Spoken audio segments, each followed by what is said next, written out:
I used to think time was something I could outsmart, that if I loved deeply enough, remembered hard enough, or held on tight enough, people would stay. But I'm 80 now, and I know better. I'm Arthur. I taught literature at a small high school in Oregon for 41 years. I buried my wife 3 winters ago. My daughter lives 3 states away.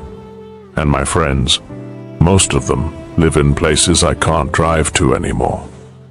I sat on my porch this morning, watching the fog lift off the pine trees behind the house. And in that silence, something settled. This isn't just an empty house. It's a museum. Every room holds a voice that doesn't answer anymore. Every drawer is a time capsule.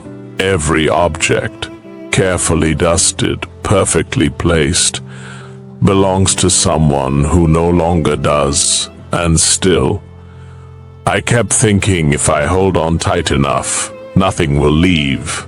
That was the lie.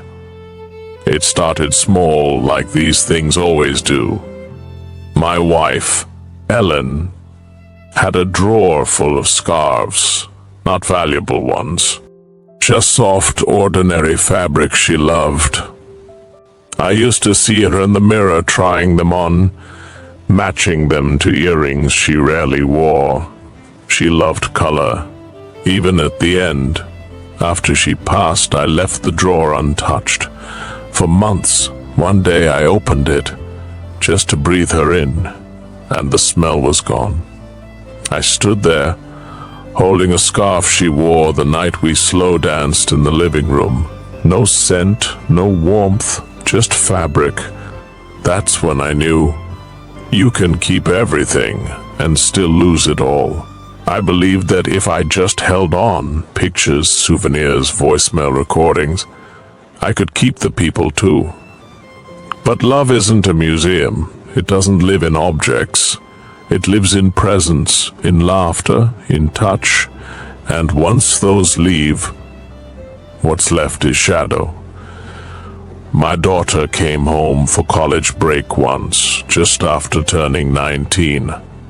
Her childhood room was exactly the same, glow-in-the-dark stars, the stuffed animal with the torn ear, the bookshelf we built together.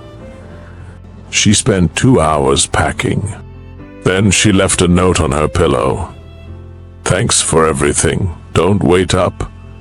I kept that room untouched for years.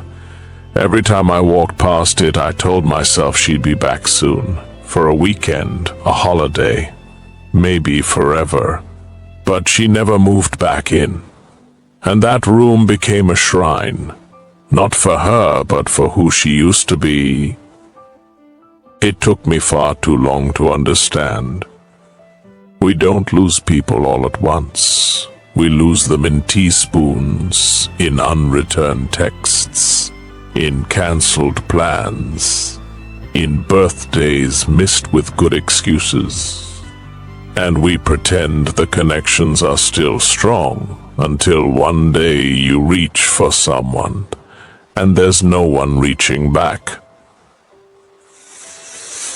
I once planned a birthday dinner for my oldest friend, James. We'd known each other 50 years. I made his favorite, roast lamb with rosemary. Even opened the bottle of wine we'd saved for a someday. He never came. That morning he died in his sleep. I sat at that table for hours. 2 plates, 2 glasses, 2 candles burning, and one man waiting. That's what grief is, not always tears. Sometimes it's silence where a voice should be.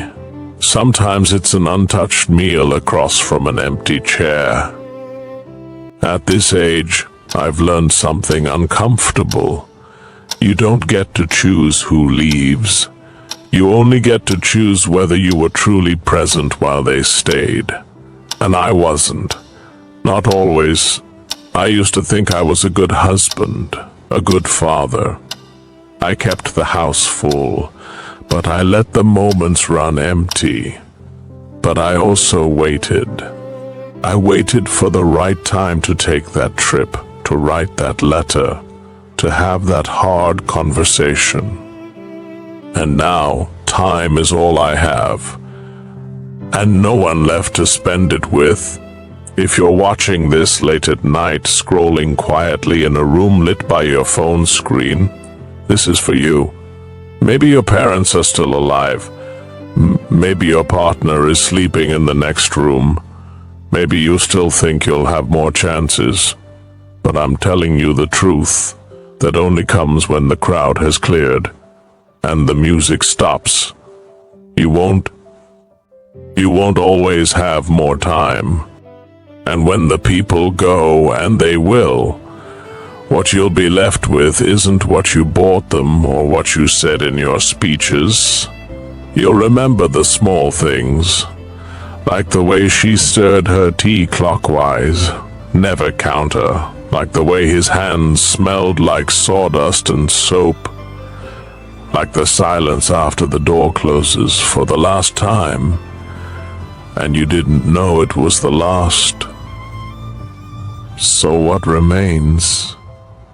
Not your job title, not your house, not the stories you told at parties.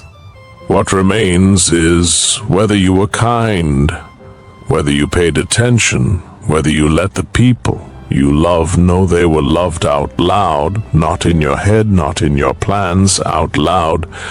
One day your friend won't pick up the phone. One day your child will be grown and gone.